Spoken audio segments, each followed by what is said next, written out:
사람들이 일상적으로 섭취하는 이제 우리가 이제 음료로 먹을 때는 라고 얘기를 하는데 노화를 억제하는 데에서 굉장히 핵심적인 물질이다라는 것을 저희가 이제 규명을 했고요. 체중 감소뿐만 아니라 식이 섭취량 자체도 줄였고요. 복부 지방의 감소에도 효과가 있다. 이게 이제 심혈관에도 도움이 되고요. 암에 대한 어떤 그 예방적 효과에 도움이 된다라는 것을 저희가 또 여러분들이 좀 더 젊어지고 또 이런 건강을 오랫동안 유지할 수 있는 그런 루틴이 될 수 있을 것이라고 생각합니다.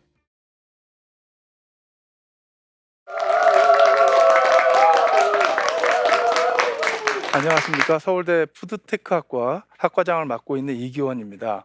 오늘 제가 이 대학의 요즘의 변화에 대해서 말씀을 좀 드리려고 합니다. 과거에 우리의 대학이 어, 자기 어떤 연구 중심이었다고 한다면 이제는 점점 더 기업가 정신을 강조하는 시대로 넘어온 것 같습니다. 돈이 되느냐를 보고 또 뭔가 어떤 지위에 올라가느냐를 보고 그걸 통해서 어떤 성취감을 느끼는 어떤 기업가 정신. 근데 이제 기업가 정신도 이제는 또 바뀌어야 될 시기가 온 것 같습니다. 요즘에는 우리가 살아가는 문제가 어떤 것들이 있고 이러한 문제를 내가 직접 해결함으로써 어떤 책임을 짐으로써 뭔가 뿌듯함을 갖는 그런 의미에서 앞으로 이제 대학은 자기가 스스로 문제를 해결하는, 그러니까 자기가 교육 과정을 통해서 자기가 하고 있는 어떤 삶에 있어서의 문제를 해결하는 문제 해결형 인재, 그걸 우리가 창발가라고 얘기를 하겠습니다.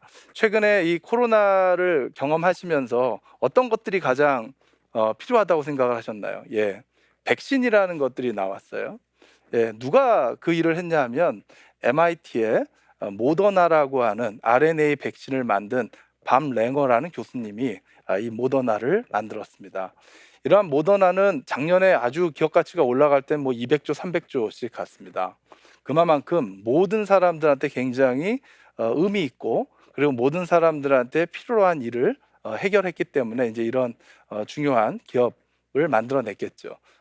최근 들어서 이제 고기, 앞으로 이제 미래의 식량 문제를 해결하고 환경 문제를 해결해서 흔히 얘기할 땐 대체육인데요. 뭐 영어로 따지면 대한육입니다. 이제 그게 이제 식물성 고기이기도 하고요. 고기의 피 색깔과 피 맛을 내는 햄을 식물로부터 유전자, 제조업 유전자를 통해서 우리가 대량 생산할 기술을 만든 건 스탠포드 대학의 패트릭 브라운 교수입니다. 지금까지 투자액만 한 2조 5천억 정도를 투자를 받았습니다.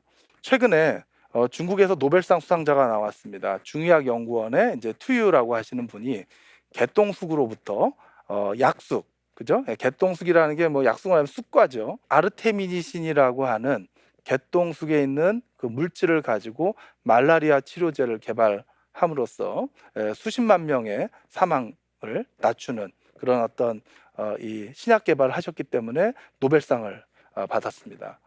어떻게 보면 하나의 기술이 인류의 큰 문제를 해결하는 그런 사례라고 우리가 볼 수가 있겠습니다. 제가 연구하는 분야는 우리가 식물로부터 우리가 필요로 하는 질병을 예방하거나 치료할 수 있는 식이약품을 개발하는 일이 제가 하는 연구 주제가 되겠습니다. 푸드테크라고 하는 건 우리가 이제 과거의 식품을 더 잘 만들기는 것보다는 우리가 먹는 과정에서 생기는 여러 가지 문제들을 해결하는 기술을 이제 우리가 푸드테크라고 합니다. 우리가 이제 한의학 그러면 또 홍삼 그러면 과거의 경험적으로 전통적으로 그 식물이 우리한테 이런 도움을 줬어라는 거는 과거에는 우리가 경험으로 알았지만 지금의 과학 기술을 통해서 유효 물질을 우리가 알아내고 실제로 인체 내에서 어떻게 작용하는지에 대한 분자기전을 규명하게 되면 식품뿐만 아니라 이런 식물로부터 의약품도 개발하고요. 기능성 화장품도 개발하고 건강기능식품도 개발할 수가 있습니다. 이러한 것들을 우리가 파이토슈티칼이라고 합니다. 파이토는 플랜트, 식물로부터 얻어지는 케미칼, 화학 물질들이 실제로 몸 안에서 바이올로지컬하게 어떻게 작용하는지를 임상적으로 검증하게 되면 이런 식물로부터 의약품도 개발하고요. 기능성 화장품도 개발하고 건강기능식품도 개발할 수가 있습니다. 여기서 가장 중요한 건 유효 물질과 거기에 질병의 원인이 되는 단백질과의 상호작용을 규명하는 일인데요. 식품과 관련해서 여러분들이 많이 흔히 최근 들어서 좀 관심 있는 게 와인 섭취가 굉장히 많이 늘었습니다. 때로는 이제 이런 커피에 대한 섭취도 굉장히 늘었는데요. 왜 늘었을까요? 우선은 이제 음식과의 어떤 궁합도 물론 있습니다만은 노화를 예방하고 건강에 도움을 준다라고 하는 것들이 하버드 대학을 중심으로 여러 세계적인 그룹들이 다양한 임상 결과들을 발표하면서부터입니다. 프랑스 사람들이 미국 사람들보다 고기도 많이 먹고요.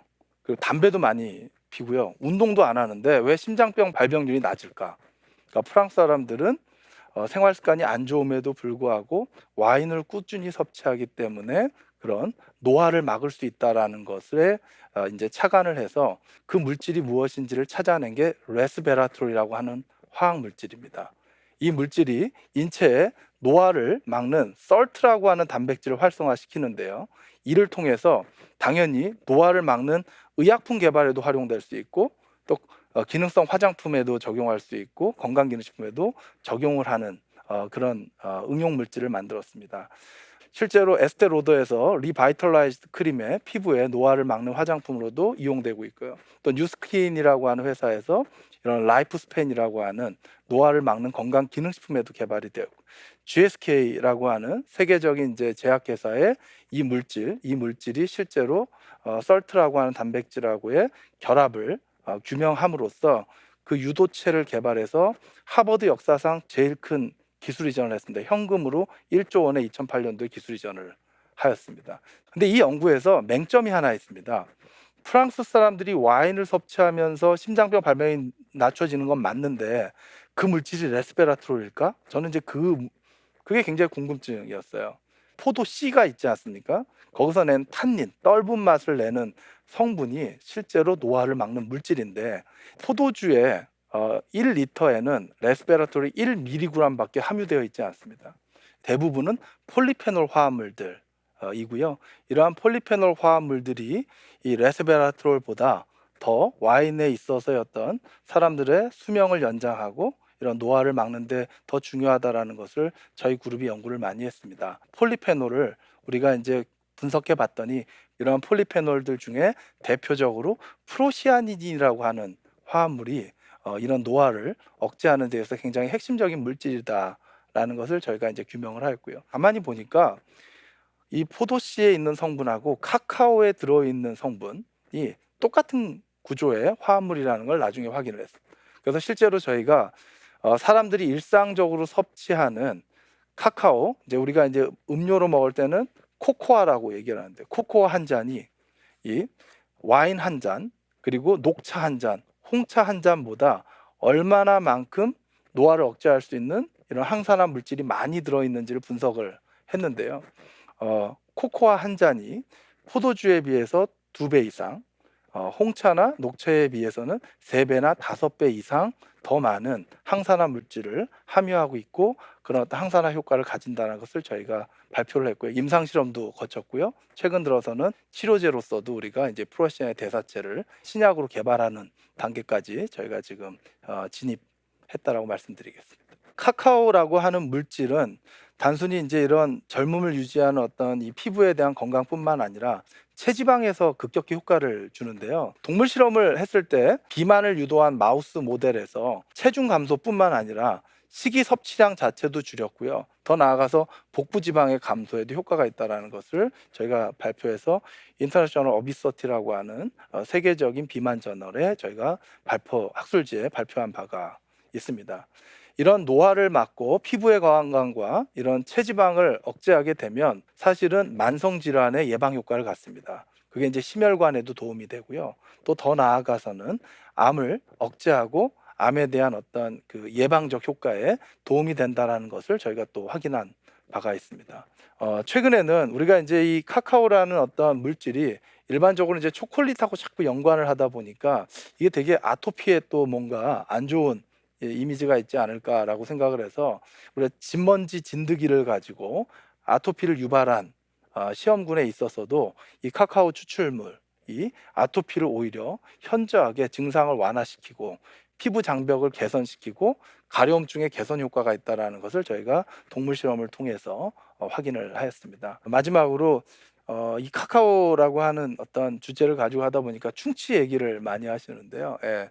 아이들이 사실은 카카오 때문에 충치가 걸리는 건 아니고요. 충치를 자일리톨 껌 아시죠? 예, 자일리톨은 설탕이 아니기 때문에 이런 설탕을 대체함으로써 뭔가 충치를 억제하는 효과가 있듯이, 사실 카카오 자체는 충치를 억제하는데 이제 이러한 것들을 어떻게 우리가 좀 더 다양하게 잘 이용하느냐가 더 중요하다라는 말씀을 드리겠습니다. 예, 이제 어, 인간이 수명도 늘고요. 또 이제 건강에 대한 관심이 많이 늘어났습니다. 근데 이러한 건강을 유지하고 젊음을 이제 지키는 방법은 병원을 가기 이전에 사전에 자기 어떤 루틴, 평상시 어떤 생활 습관을 좀 더 젊고 건강하게 유지할 수 있는 이런 방식을 유지하는 게 중요한데요. 우리가 이제 카카오를 일상에서 좀 더 반복적으로 섭취할 수 있는 방법이 무엇이 있을까? 뭐 예를 들면 아침에 뭔가 이렇게 인지력을 높이고 좀 더 뭔가 사람들의 어떤 에너지를 갖다 부스팅하는 의미에서의 어떤 카카오 활용도가 있을 수도 있을 거고요. 또 더 나아가서는 점심에 이렇게 아무래도 스트레스를 완화하거나 이제 피로 회복에 굉장히 도움을 줄 수 있는 그런 어떤 루틴도 있을 수도 있고요. 저녁에는 이제 좀 더 요즘 이제 수면이 사실은 피부에 굉장히 중요한데, 이제 이러한 것들이 이제 저녁에는 좀 더 피부와 체지방에 대해서 이런 어떤 식욕을 갖다가 좀 줄이기 위해서 먼저 카카오나 다크 초콜릿을 섭취하게 되면 식후에 혈당을 떨어뜨리고요. 오히려 이제 식사에 대한 어떤 욕구를 억제해서 체중 조절에 도움을 줄 수 있는 이제 그런 것들을 우리가 이제 예상해 볼 수가 있겠습니다. 카카오를 이용해서 여러분들이 좀 더 젊어지고 또 이런 건강을 오랫동안 유지할 수 있는 그런 루틴이 될 수 있을 것이라고 생각합니다. 앞으로 우리 사회는 많은 문제들, 새로운 지금까지 없었던 문제들을 봉착하게 될 텐데요. 이제 그런 새로운 문제를 해결할 수 있는 새로운 아이디어와 기술을 대학이 만들어내야 되고, 그러한 것을 우리가 창발과 정신이라고 할 수 있겠습니다.